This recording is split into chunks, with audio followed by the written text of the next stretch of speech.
आज विशेषकर एक अच्छे विषय में मैं जाना चाहता हूँ। एक कंट्रोवर्सी विषय भी है, कई लोग इस विषय पे सवाल उठाते हैं। इस विषय का नाम यह है, क्या बाइबल परमेश्वर पिता की पुस्तक है।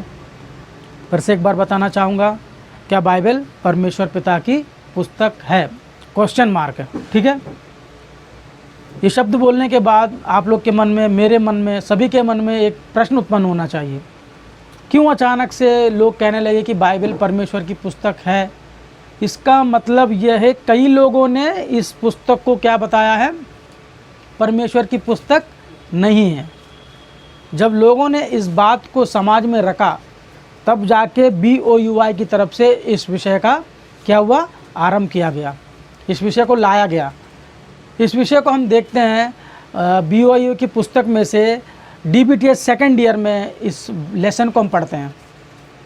तो इस लेसन के लिए हमने क्या किया है, आज जो तैयारी की है, खासकर आप सभी के लिए मैं एक विनती या निवेदन करना चाहता हूँ। जो मैं बोल रहा हूँ उन बातों को आप लोग चाहो तो नोट कर सकते हैं, क्योंकि जो बातें आप लोग सुनने वाले हैं, बहुत से लोगों के मुंह से ये बातें नहीं सुन पाएंगे, क्योंकि लोगों ने बाइबल को क्या किया है, सिर्फ अपनी आवश्यकताओं के लिए इस्तेमाल किया है। अपनी आवश्यकताओं के अनुसार वचनों को पढ़ना सीखा है, अपनी आवश्यकताओं के अनुसार वचनों को तोड़ मरोड़ कर पेश किया है। तो आज जो बाइबल पर एलिगेशंस हैं, जो आरोप लगे हैं, उन्हीं आरोपों पे हम बात करना चाहते हैं। जैसे मैंने पहले ही आप सभी को बताया है, क्या बाइबल परमेश्वर की पुस्तक है, एक प्रश्न चिन्ह लगा दिया बाइबल के ऊपर। तो इसका अर्थ यह है कि कई लोगों ने बाइबल को ये कहा है कि बाइबल परमेश्वर की पुस्तक नहीं है। आज वही कारण है जो इस विषय पे हम बात करने वाले हैं। और उनका मुख्य आधार, उन्होंने किस बेस पे ये कहा कि बाइबल परमेश्वर की पुस्तक नहीं है। कहने वालों के लिस्ट में कुछ लोग आते हैं, आप सभी जानते हैं, पहले भी आपने इस विषय को सुना होगा, मगर मैं ये चाहता हूँ कि आप पुनः सुने इस बात को कि बाइबल के विषय में और क्या क्या आप जान सकते हैं, क्या क्या सीख सकते हैं। तो बाइबल के ऊपर प्रधानता, मुख्यतः 6 बातें ऐसी बताई गई हैं जिनके आधार पर बाइबल को ये कहा गया कि परमेश्वर की पुस्तक नहीं है। उनके मुख्य 6 बिंदु हैं, 6 आरोप हैं, 6 एलिगेंस हैं बाइबल पर लगाए हैं। इन बातों को देखने के बाद बाइबल परमेश्वर की पुस्तक नहीं है, ऐसा उनको लगता है। तो सबसे पहले हम क्या करेंगे, बड़ा विषय है, तो मैं कोशिश करूंगा आज आपको 3 बिंदु बताऊं, और उसके बाद जब समय मिलेगा अगला 3 बिंदु मैं उस दिन बताऊंगा। आज जो मुख्य रूप से हम 3 बिंदु सीखने वाले हैं, जो 3 आरोप हैं बाइबल के ऊपर, ये 3 आरोप में से पहला आरोप जो है, उन्होंने ये बताया है कि बाइबल जो है मनुष्य की कल्पनाओं से लिखी गई पुस्तक है। क्या है, बाइबल जो है मनुष्य ने अपनी कल्पनाओं से, अपनी इच्छा से बाइबल को लिखा है, ये कोई परमेश्वर की पुस्तक नहीं है, पहला। और दूसरा जो है, दूसरा उनका बिंदु या दूसरा उनका आरोप जो है, वो ये कहते हैं बाइबल की 64 पुस्तकों को जो प्रवक्ताओं ने, जो लेखकों ने लिखा है, उस पे उनके सिग्नेचर नहीं है, मतलब उनके हस्ताक्षर नहीं है। तो इससे ये कहा जा सकता है कि बाइबल एक फॉल्स है, यानी एक गलत पुस्तक है, किसी ने इस पर साइन नहीं किया, तो इसकी ऑथेंटिसिटी नहीं है, इसकी प्रामाणिकता सिद्ध नहीं होती। दूसरा, ये दूसरा है। तीसरा जो है, अति मुख्य प्रामुख्य जिसे कहते हैं, वो है बाइबल जो है वैज्ञानिक दृष्टिकोण से गलत पाई जाती है, यानी विज्ञान जो है बाइबल को प्रमाणित नहीं करता। प्रमाणित का मतलब आप समझते हैं, जिसको हम सेटिस्फाइड बोलते हैं, जिसको अपन सर्टिफाइड बोलते हैं। हम कहते हैं ना, आजकल देखा हमने 9001 सर्टिफाइड, एक प्रमाणिकता मिलती है कि यार ये बिल्कुल करा और छोका है। उस तरह साइंस ने क्या कहा है, बाइबल को गलत ठहरा दिया है। ये 3 बिंदु पे हम बात करेंगे, और आपको ये भी जानना आवश्यक है, इन 3 बिंदु को उठाने वाले लोग कौन हैं, किसने बाइबल पे ये आरोप लगाए हैं। और 3 बिंदु आगे लिख लीजिए, फ्यूचर में बात करेंगे। चौथा जो बिंदु है, इनका चौथा बिंदु है, बाइबल में यदि हम पढ़ते हैं तो इतिहास के अनुसार बाइबल गलत पुस्तक है, यानी हिस्टोरिकल एविडेंस बाइबल के पास नहीं है।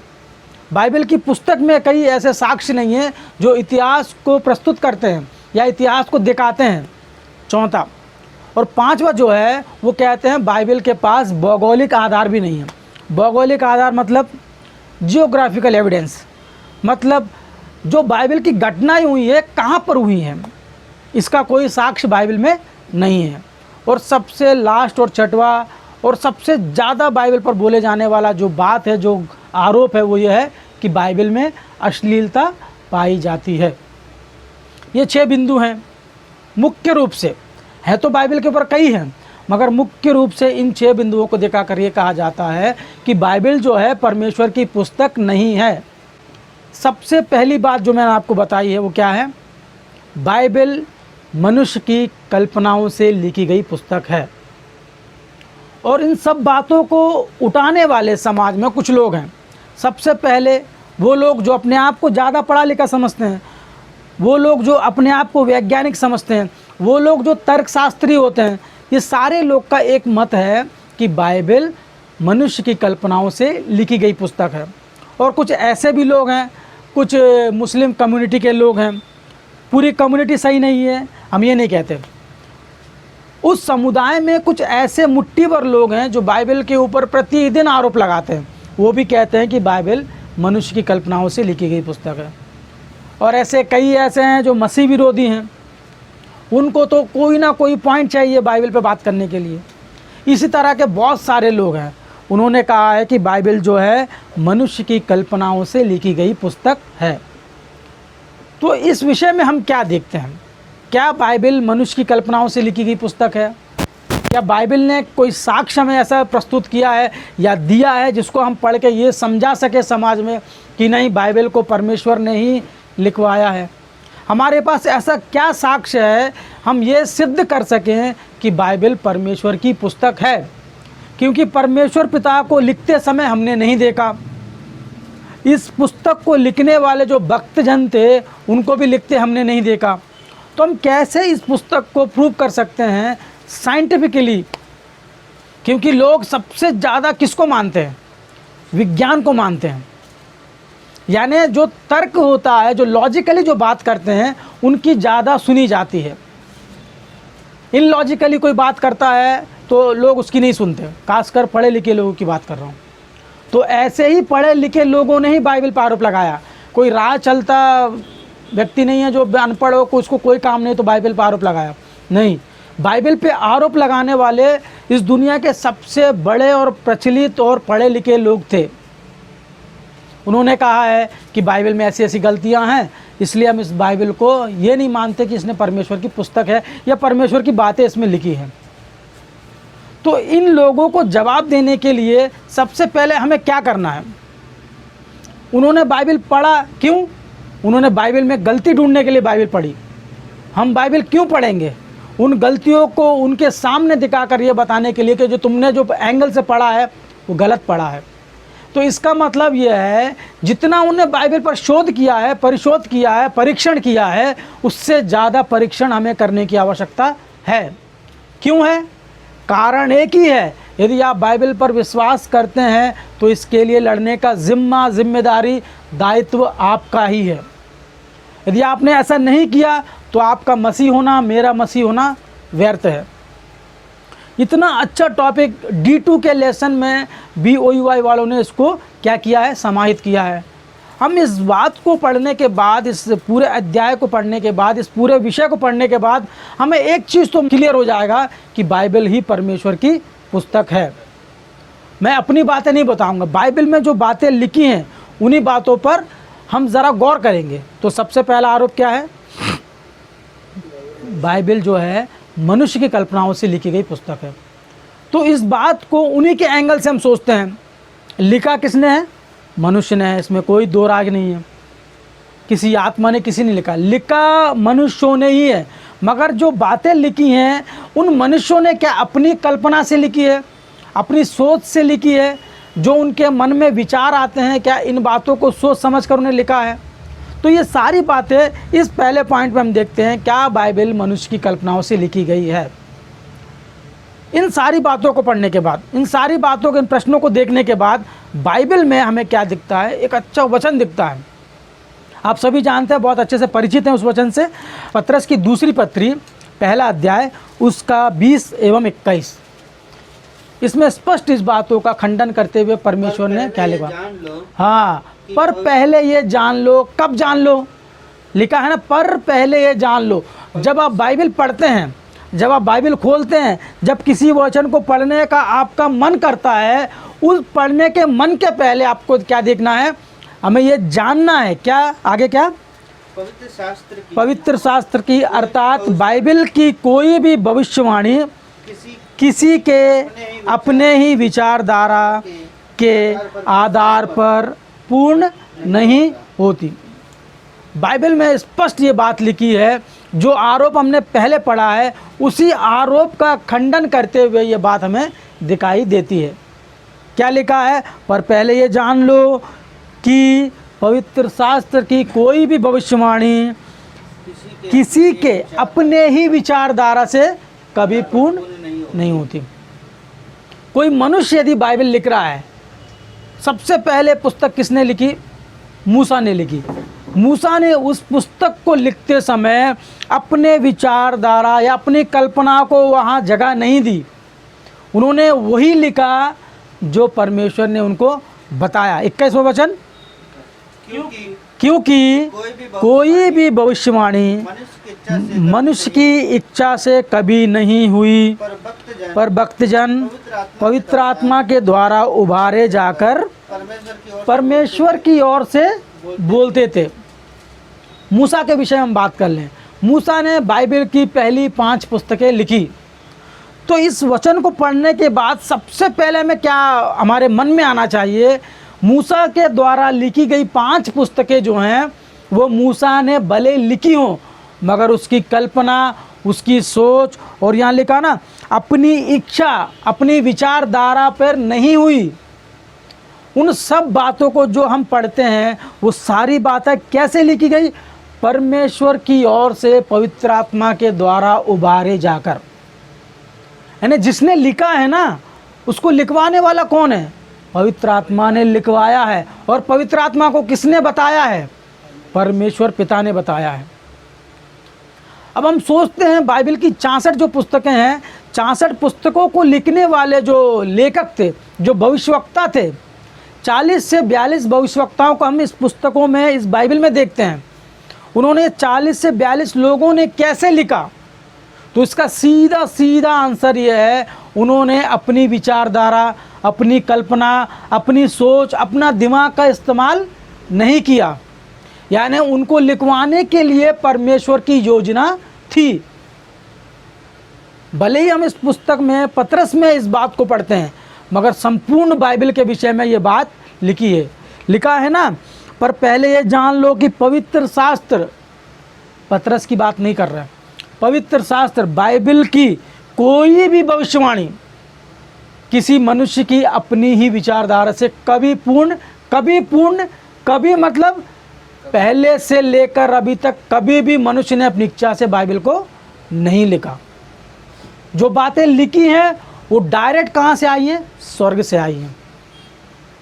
तो हम ये कह सकते हैं इस बात को पढ़कर कि बाइबल जो है मनुष्य की कल्पनाओं से नहीं लिखी गई। यदि इस बात को हम उन लोगों के सामने रखते हैं तो क्यों विश्वास करेंगे? नहीं करेंगे। यदि हम बोलेंगे उनसे कि बाइबल में ऐसा लिखा है, तो वो यही बोलेंगे कि आप ही के बाइबल में लिखा है ना, क्या आधार है इसका? तो आप क्या बताएंगे उनको? सबसे पहली चीज़ जो सब जानते हैं मगर कभी इस बात पर हम सोचते नहीं हैं, बाइबल को जो पहली पुस्तक थी, उत्पत्ति से लेकर प्रकाशित वाक्य को लिखने में लगभग 1600 साल लगे।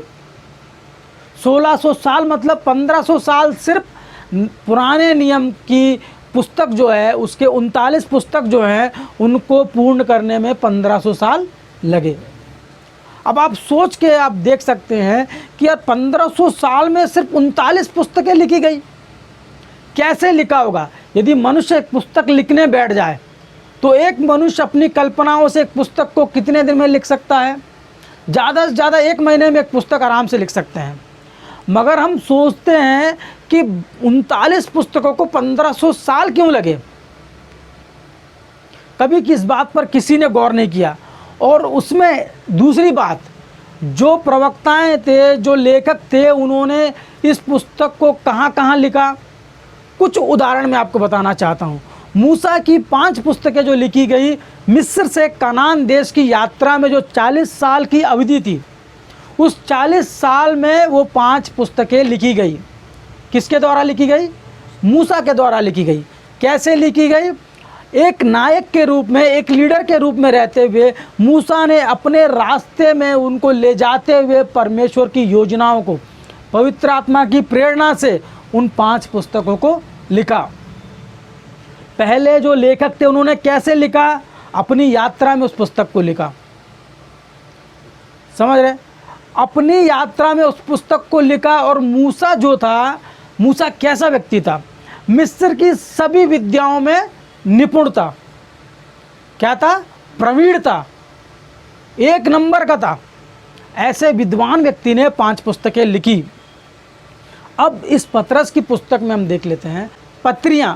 पतरस की 2 पत्रियां लिखी गई है। किसने लिखा? ऑब्वियसली पतरस ने लिखा। ठीक है।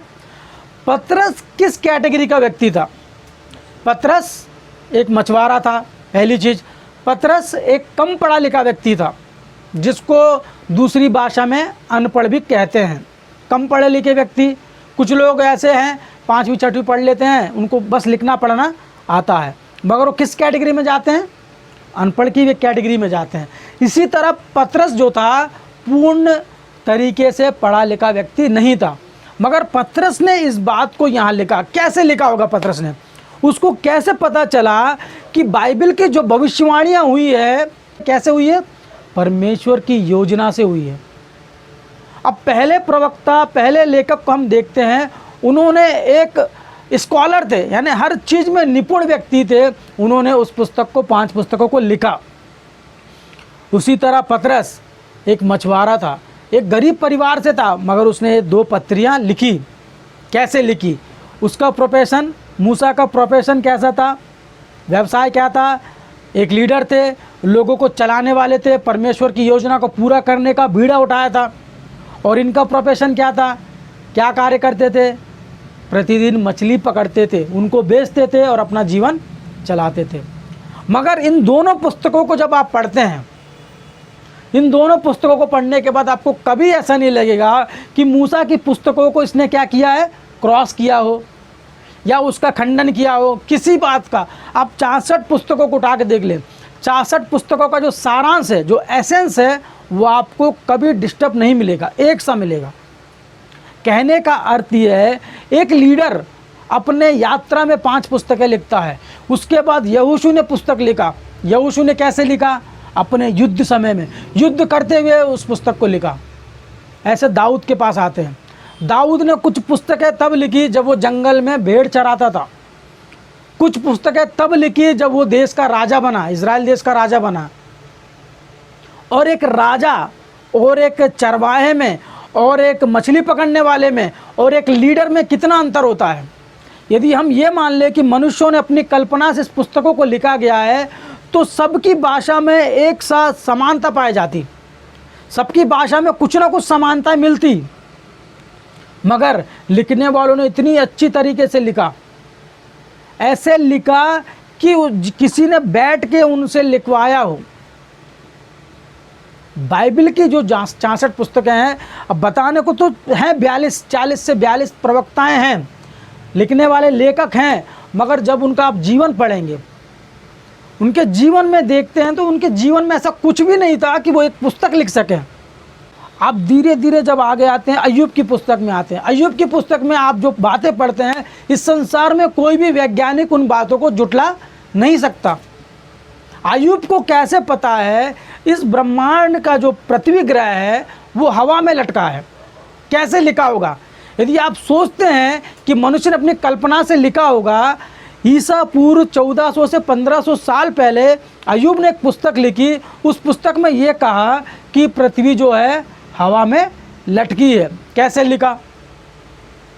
कोई चांस नहीं है, क्योंकि उस समय हमारे पास हबल टेलीस्कोप नहीं था।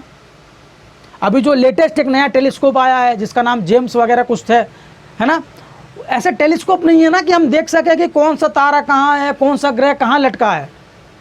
उस समय एक व्यक्ति ने ऐसी सटीक बात कैसे लिखी कि हमारी पृथ्वी जो है, भूमि जो है, हवा में लटकी है। तो हम कैसे कह सकते हैं कि बाइबल की जो बातें हैं मनुष्य ने अपनी कल्पनाओं से लिखी है? तो जो बातें कहते हैं कि मनुष्य की द्वारा ही, मनुष्य के विचारों से ही ऐसी पुस्तक लिखी गई है, तो ये बात सरासर गलत है। क्यों गलत है? उदाहरण के लिए मैं एक और बात आपको बताना चाहता हूँ। मूसा ने उत्पत्ति की पुस्तक लिखी। कैसे लिखी? उत्पत्ति के पुस्तक पहले अध्याय पहले वचन से जब हम पढ़ते हैं तो क्या लिखा है? आदि में परमेश्वर ने आकाश और पृथ्वी की रचना की। ठीक है। मूसा का जन्म कब हुआ? निर्गमन की पुस्तक में हुआ ना। मतलब मूसा का जन्म तब हुआ जब पूरे इजरायली लोग मिस्र देश की गुलामी कर रहे थे। उस समय जब उनका जन्म हुआ, उन्होंने कैसे बताया कि परमेश्वर ने आदि में पृथ्वी और आकाश की सृष्टि की? कैसे बताया होगा? उनको कोई सपना आया या उन्होंने अपनी कल्पना से लिखी? यदि कल्पना से कोई कहता है कि मूसा ने अपनी कल्पना से लिखी है तो वो एक बात में बुरा फंस जाएगा। पढ़ लेते हैं उस एक वचन को, पढ़ के हम आगे चलते हैं। उत्पत्ति की पुस्तक पहला अध्याय उसका 7वां वचन, हाँ 6वें वचन से पढ़ लेते हैं। उत्पत्ति की पुस्तक पहला अध्याय उसका 6वां वचन। फिर परमेश्वर ने कहा जल के बीच एक ऐसा अंतर हो कि जल दो भाग हो जाए। तब परमेश्वर ने एक अंतर बनाकर उसके नीचे के जल और उसके ऊपर के जल को अलग किया। क्या किया? यानी एक अंतर बनाया और दो जल को सेपरेट किया, एक ऊपर वाला जल और एक नीचे वाला जल। ठीक है। तो यहाँ पर कहने की बात यह है, मूसा ने इस पुस्तक के 6वें वचन में क्या लिखा है? लिखा है जल के बीच एक अंतर किया, है ना। ऐसा लिखा जैसे कि मूसा ने सामने देखा हो, स्पष्ट लिखा है ना। जल के बीच एक ऐसा अंतर किया कि जल दो भाग हो गए। जल जो था वो दो भाग हो गए। और उसी में क्या हुआ? उस अंतर के नीचे जल और उसके अंतर के ऊपर जल। और आगे जब पढ़ते हैं इस अंतर को क्या कहा गया? इस अंतर को 8वें वचन में लिखा, और परमेश्वर ने उस अंतर को क्या कहा? आकाश कहा। इसका अर्थ क्या है? यानी आकाश के नीचे भी जल है और आकाश के ऊपर भी जल है। कैसे लिखा होगा मूसा ने? मूसा ने कभी देखा कि आकाश के ऊपर कहाँ जल है, आकाश के नीचे कहाँ जल है? भले समुद्र देखे होंगे अपने जीवन काल में, आकाश के ऊपर के जल के विषय में उसे उन्हें कैसे पता चला? कारण एक ही है कि ये बात मूसा ने अपने मन से नहीं लिखी है। इसीलिए नहीं लिखी है कि ऐसी बातें मनुष्य सोच ही नहीं सकता। ऐसे समय जब विज्ञान का नामो निशान नहीं था, ऐसे समय जब आधुनिक शिक्षा नहीं थी, कैसे उस चीज़ को हम डिफाइन करते, कैसे उस चीज़ को लिखते कि आकाश और पृथ्वी के बीच अंतर जो बनाया गया, उस अंतर में ऊपर पानी है और नीचे पानी है। यानी इस बात को हम कह सकते हैं बाइबल की जो 64 पुस्तकें हैं वो मनुष्य की कल्पनाओं से नहीं लिखी गई। अब पढ़ते हैं उस वचन को जो सबसे पहले हमने पढ़ा है, दूसरा पत्रस पहला अध्याय उसके 20 और 21 को। दूसरा पत्रस की पत्री उसका दूसरा अध्याय उसका 20 एवं 21 पढ़ लेते हैं। पहले सबसे पहले जो वचन हमने पढ़ा है, पर पहले जान लो कि पवित्र शास्त्र की कोई भी भविष्यवाणी किसी के अपने ही विचारधारा के आधार पर पूर्ण नहीं होती, क्योंकि कोई भी भविष्यवाणी मतलब कोई भी बात बाइबल की मनुष्य की इच्छा से कभी पूर्ण नहीं हुई। क्यों नहीं हुई? क्योंकि मनुष्य की इतनी बड़ी कल्पना नहीं है, इतनी बड़ी सोच नहीं है कि परमेश्वर की योजनाओं को लिख सके। परमेश्वर ने अपनी योजनाओं को उन लोगों से भले ही लिखवाया, मगर बाइबल जो है मनुष्य की कल्पनाओं से नहीं लिखी गई है और कोई लिख नहीं सकता। और इसके बाद एक छोटा सा अपन क्या कर सकते हैं, चैलेंज कर सकते हैं। हमने कहा है यहाँ 40 लेखकों ने इस पुस्तक को लिखा है, बाइबल की 64 पुस्तकों को। 40 प्रवक्ताओं की जगह आप 400 प्रवक्ता बैठाल लो। अलग अलग देश में रहने की ज़रूरत नहीं है, एक जगह बैठाल के बाइबल जैसे एक पुस्तक कोई लिख के दिखा दे। मनुष्य बाइबल जैसी एक पुस्तक लिख ले, कोई मछुआरा नहीं, सब वैज्ञानिकों को बैठाल ले, कोई भी बाइबल जैसी पुस्तक को नहीं लिख सकता। इस आधुनिक शिक्षा के क्षेत्र में भी ऐसा कोई व्यक्ति नहीं है जो बाइबल जैसी महान बातों को लिख सके, क्योंकि ये बातें जो हैं डायरेक्ट स्वर्ग से आई हैं। तो पहला जो आरोप था हमारा क्या था? क्या बाइबल मनुष्य की कल्पनाओं से लिखी गई है? तो हम स्पष्ट कह सकते हैं कोई मनुष्य की ताकत नहीं है कि ऐसी पुस्तक लिख सके। ऐसी पुस्तक आपको इस बारे में जब आगे जाएंगे ना तो और समझ में आएगा। कोई मनुष्य ऐसी पुस्तक नहीं लिख सकता और ना कभी लिख पाएगा। कोई भी हो, इस संसार के सबसे बड़े विद्वान जिसको आज की डेट में हम बोलते हैं, शायद उनकी मृत्यु हो चुकी है, कौन है? स्टीफन हॉकिंग, है ना? उनसे भी बोल दो, उनके चेले जो हैं, उनके वैज्ञानिक जूनियर हैं, उन सबको बैठाल के, और जो लिखने वाले थे ना, बाइबल के जो लिखने वाले लेखक थे, वो एक जगह बैठ के नहीं लिखे। मैंने आपको पहले बताया मूसा ने कहाँ पर लिखा? मिस्र से कनान देश की यात्रा में लिखा। पतरस ने कहाँ लिखा? यरूशलेम में लिखा। आमोस ने कहाँ लिखा? भेड़ चराते हुए लिखा। दाऊद ने कहाँ से लिखा? कुछ राजभवन में और कुछ भेड़ चराते हुए। इन सब का एक दूसरे से डायरेक्ट संपर्क नहीं था। बिना संपर्क के इतनी अच्छी बातें और एक दूसरे को लेके चलती हैं। कोई प्रवक्ता दूसरे प्रवक्ता को, कोई भविष्यवक्ता दूसरे भविष्यवक्ता की बात को नहीं काटता। हमें लगता कि किसी एक ट्रैक पे सभी जा रहे हैं, सब की बातें ऐसी लगती हैं पढ़ने के बाद। इसीलिए कहते हैं कि बाइबल पढ़ना आवश्यक है। तो पहला आरोप, मैं समझता हूँ आप लोग को ये बातें समझ में आई होंगी, क्योंकि बाइबल की कुछ बातें हमने दिखा के आपको ये प्रूव कर दिया कि मनुष्य ऐसी बातों को नहीं लिख सकता। कल्पना तो दूर की बात है।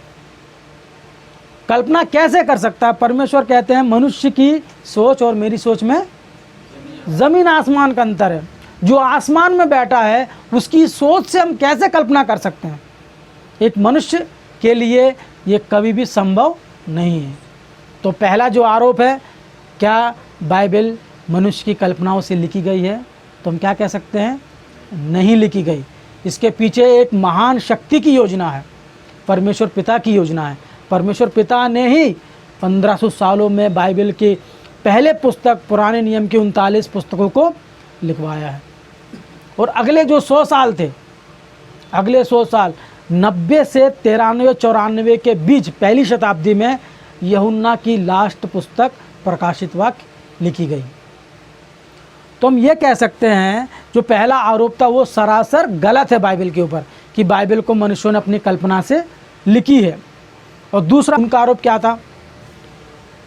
जो 66 पुस्तकें हम पढ़ते हैं, उन 66 पुस्तकों में लिखने वाले लेखक के सिग्नेचर नहीं है, उनके हस्ताक्षर नहीं है। उनका कहना यह है, जब हम कोई पत्र लिखते हैं, कोई दस्तावेज बनाते हैं, उसके नीचे हम क्या करते हैं? सिग्नेचर करते हैं कि मैंने लिखा है। तो बाइबल में मूसा ने जो 5 पुस्तकें लिखी हैं, वहाँ पर मूसा के सिग्नेचर नहीं थे। तो मैं नहीं मान सकता कि अथेंटिक है ये कि कौन प्रमाणित कर सकता कि मूसा ने लिखे हैं? इसी तरह यशायाह ने, जितने भी 42 से 40 जितने प्रवक्ता थे, लेखक थे, उन्होंने कहीं पर साइन नहीं किया है। तो इससे ये कह सकते हैं कि बाइबल को प्रमाणित नहीं किया जा सकता, उनका कहना है। जो दूसरा बाइबल पे आरोप लगा है वो ये है कि लिखने वाले लेखकों ने बाइबल पर अपने हस्ताक्षर नहीं किए। तो सबसे पहली बात, यहाँ पर वचन दिखाने की कोई आवश्यकता नहीं है। ये आरोप सुनने में बड़ा लगता होगा, मगर ये आरोप है ही नहीं है। उन्होंने स्पष्ट कहा है, बाइबल की पुस्तक यशायाह के बारे में पढ़ लेते हैं। यशायाह ने जो यशायाह की पुस्तक लिखी है, उस पुस्तक में यशायाह के साइन नहीं है, तो हम ये नहीं मान सकते उस पुस्तक को यशायाह ने लिखा है।